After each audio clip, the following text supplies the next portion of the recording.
ತಲೆಯ ಮೇಲೆ ಸಿಮೆಂಟ್ ಇಟ್ಟಿಗೆ ಎತ್ತಿ ಹಾಕಿ ವ್ಯಕ್ತಿಯನ್ನ ಬರ್ಬರವಾಗಿ ಹತ್ಯೆ ಮಾಡಲಾಗಿರುವ ಘಟನೆ ಭಾನುವಾರ ಬೆಳಗ್ಗೆ 10 ಗಂಟೆಗೆ ಬೆಳಕಿಗೆ ಬಂದಿದೆ.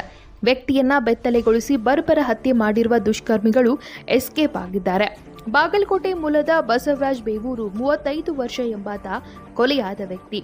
ಚಿತ್ರದುರ್ಗ ನಗರದ ರೈಲ್ವೆ ಕ್ವಾರ್ಟರ್ಸ್ ಹಿಂಭಾಗ ಘಟನೆ ನಡೆದಿದೆ. ಅನೈತಿಕ ಸಂಬಂಧ ಹಿನ್ನೆಲೆ ಕೊಲೆ ಮಾಡಿರುವ ಶಂಕೆ ವ್ಯಕ್ತವಾಗಿದೆ.